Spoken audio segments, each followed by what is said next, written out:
ہمیں اپنے اس پڑوسی ملک سے سبق سیکھنا چاہیے جہاں سے مشاہد صاحب تشریف لائے ہیں اور آپ عنقریب جانے والے ہیں. ان کی اور ہماری تاریخ آزادی ایک ہی ہے. ان کو اور ہمیں اور ان کو ایک جتنا وقت ملا ہے، مگر انہوں نے اپنے ہاں جمہوری اقدار کو اتنا مضبوط کر دیا ہے کہ حکومت کتنی ناکام ثابت کیوں نہ ہو جائے، کوئی بھی افتاد ٹوٹ پڑے، یہ نہیں ہو سکتا کہ فوج بیرکوں سے نکلے اقتدار میں آ کر بیٹھ جائے. اسی طرح جناب صدر میں یہ سمجھتا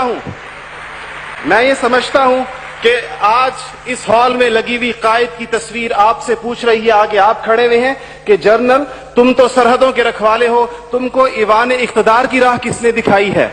اور جناب والی، جناب اعلی، ہمارا تیسرا سب سے بڑا مسئلہ ایلیٹ کلاس اکانومی ہے. آپ کے اعداد و شمار کے جادوگر کہہ رہے ہیں کہ معیشت ترقی کر رہی ہے، زر مبادلہ کے ذخائر بڑھ رہے ہیں، قرضے کم ہو گئے ہیں، کشکول ٹوٹ گئی ہے. آپ بار بار کہتے ہیں پہلے ہم مانگنے جاتے تھے، اب ہم دینے جاتے ہیں، اور عوام حیران ہے کہ خدایا کیا ماجرا ہے. معیشت ترقی کر رہی ہے، غریب کا چولہا بجھ رہا ہے، زر مبادلہ کے ذخائر بڑھ رہے ہیں، پٹرول کی قیمتیں آسمان سے باتیں کر رہی ہیں، روپے کی قیمت ڈی ویلیو ہوتے ہوتے کہاں آ کھڑی ہوئی ہے. اور اس کے بعد ایک اور بات جناب صدر، آپ نے کہا کہ بسنت منانے سے کچھ نہیں ہوتا. اسلام تفریح سے ہرگز منع نہیں کرتا، بلکہ صحت مند تفریح کی حوصلہ افزائی کرتا ہے. مگر خدارا محروموں لاچاروں کی آرزوؤں کے مزار پر دھما چوکڑی نہ مچائی جائے.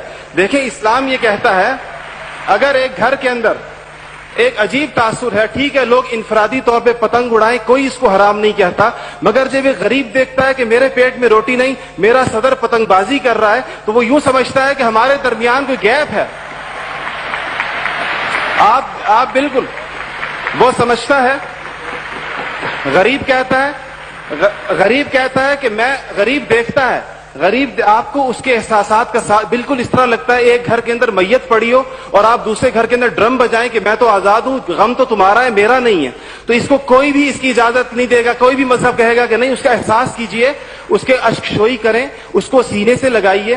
اس کے علاوہ جناب صدر ایک بہت اہم بات جو ہم محسوس کرتے ہیں کہ بعض مسائل آپ کے لہجے کی کرختی کی وجہ سے خراب ہوتے ہیں.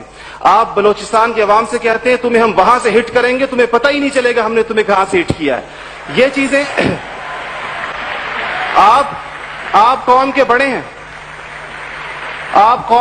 ہیں، آپ کو بالکل قوم سے اس انداز میں گفتگو کرنی چاہیے جس طرح آپ اپنے بیٹے بلال سے گفتگو کرتے ہیں. آپ کو اس کے جناب صدر آپ کا لہجہ جو ہے، وردی کی بات میری بہن نے کی، وردی کی بات تو آپ نے خود 14 کروڑ عوام سے کہا تھا میں 31 دسمبر کو اتار دوں گا، پھر قوم کے وسیع تر مفاد میں آپ وعدے سے مکر گئے. تھینک یو جی، شکریہ، مہربانی، تھینک یو. آپ کا ٹائم ہو گیا ہوگا.